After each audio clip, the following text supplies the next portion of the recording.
एक बहुत ही important topic है जो हम पढ़ने जा रहे हैं, जिसका नाम है appropriation of payments. Appropriation of payments का मतलब होता है कि यदि डेटर आपको पैसे दे रहा है और आप क्रेडिटर हैं, तो आप किस डेप्ट के प्रति उस पेमेंट को एप्रोप्रिएट करेंगे, एडजस्ट करेंगे।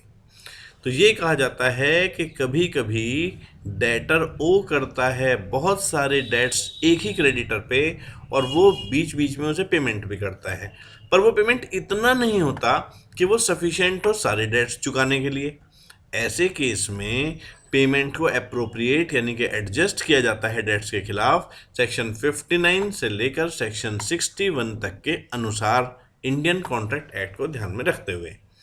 तो क्या तरीके हैं, आइए समझते हैं। सपोज इस डायग्राम में यदि हम देखें तो ये डेटर है और ये हैं क्रेडिटर।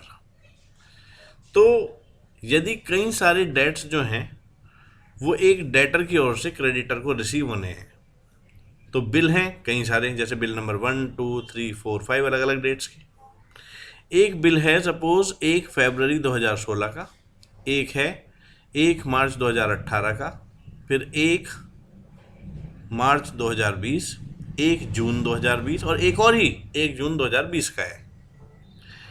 यहाँ पर अलग अलग बिल्स अलग अलग अमाउंट के भी हैं, जैसे कि पहला बिल है 100 रुपये का, फिर दूसरा 150 रुपये का, तीसरा 200 का, चौथा 263 और पांचवा भी सपोज 263 का ही है। तो यहाँ हम पेमेंट को कैसे अप्रोप्रिएट करते हैं, इस बात को समझते हैं। सेक्शन 59 क्या कहता है? सेक्शन 59 ये कहता है एक्सप्रेस इंटीमेशन फ्रॉम डेटर, यानी कि यदि पेमेंट करते समय डेटर बताकर जा रहा है कि ये पैसे कौन से बिल पर अप्रोप्रिएट करने हैं, तो क्रेडिटर की मर्जी नहीं, डेटर की मर्जी ही चलती है।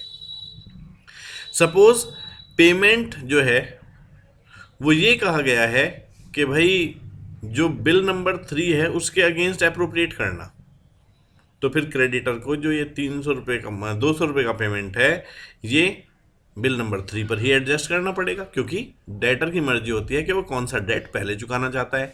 इस बात से कोई फर्क नहीं पड़ता कि वो डेट बाद की डेट का है और पहले की डेट के डेट्स अभी भी बचे हुए हैं।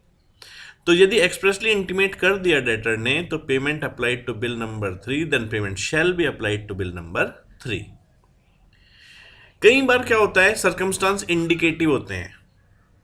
यदि सर्कमस्टांस इंडिकेटिव होते हैं तो फिर क्रेडिटर को बिल जो इंडिकेट हो रहा है उसी पर अप्रोप्रिएट करनी चाहिए। जैसे डेटर कुछ नहीं कह के गया और वो 150 रुपये दे के चला गया, तो जनरली में साफ दिख रहा है कि 150 रुपये का एक ही बिल है, बिल नंबर 2, तो क्रेडिटर को वो बिल नंबर 2 पर एडजस्ट कर देना चाहिए।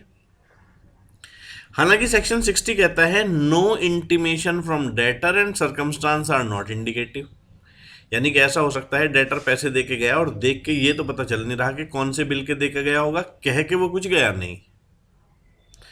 तो क्रेडिटर अप्लाई कर सकता है पेमेंट अपनी मर्जी से हर लॉफुल डेप्ट्स के रेस्पेक्ट में।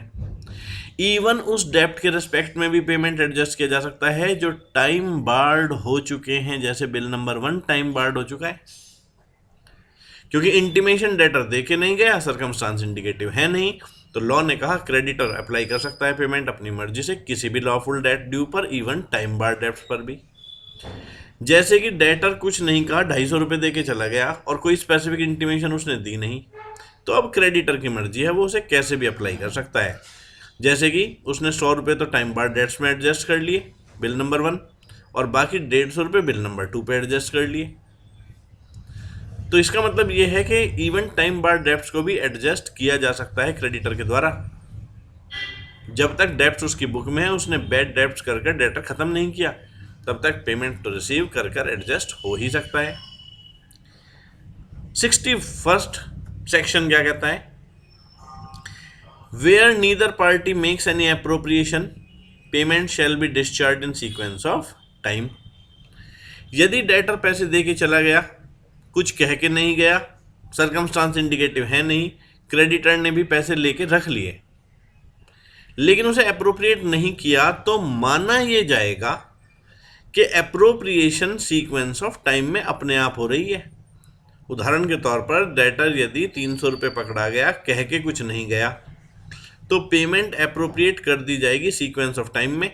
जैसे सबसे पहले 100 रुपये एडजस्ट होंगे, फिर 150 रुपये एडजस्ट होंगे, और फिर बिल नंबर 3 में जो 200 का है बचे हुए 50 रुपये एडजस्ट कर दिए जाएंगे।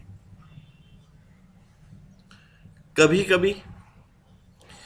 कभी क्या होता है कि डेटर पैसे दे के जाता है, इतना एडजस्टमेंट नहीं हो पाता कि सारे बिल्स का पेमेंट हो जाए। लेकिन जैसे कि हमारे एग्जाम्पल में है कि जो डेटर है वो पैसे दे के गया है, मान लो वो 600 रुपये दे के गया, तो 100 रुपये पूरे एडजस्ट हो जाएंगे, बचे 500।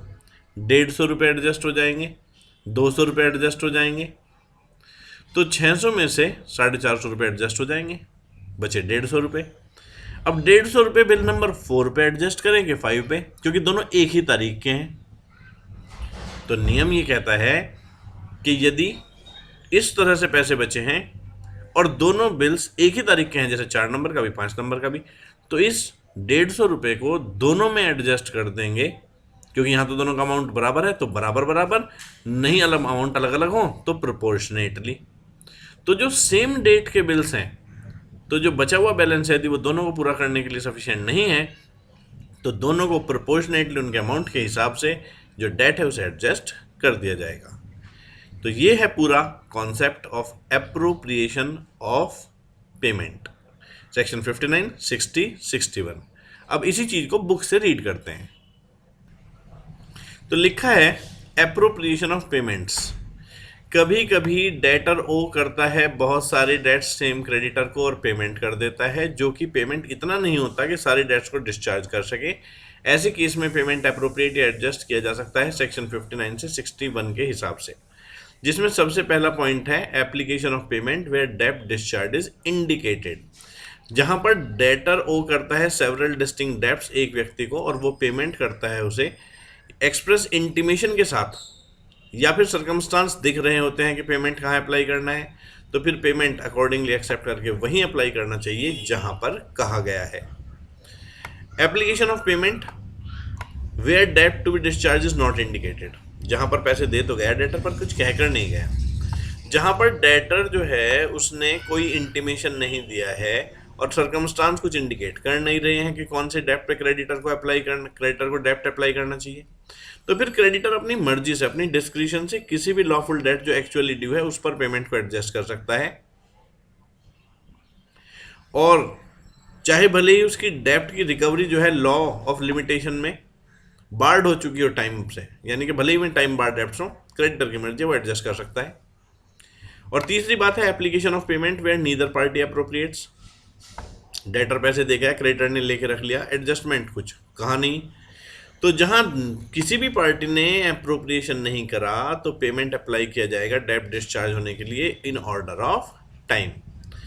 जहां पर वे नहीं बार्ड हैं लॉ ऑफ लिमिटेशन से, तो यदि डेब्ट्स इक्वल स्टैंडिंग के हैं तो फिर ऐसे केस में, यानी कि इक्वल स्टैंडिंग है मतलब सेम डेट के डेब्ट्स हैं, तो यदि इक्वल स्टैंडिंग के डेब्ट्स हैं तो ऐसे केस में उन्हें हम उनके अमाउंट के हिसाब से या प्रोपोर्शनेटली कर देंगे एडजस्ट। अब इसी टॉपिक से संबंधित एक बहुत अच्छा क्वेश्चन मैं यहाँ आपको दे रहा हूँ।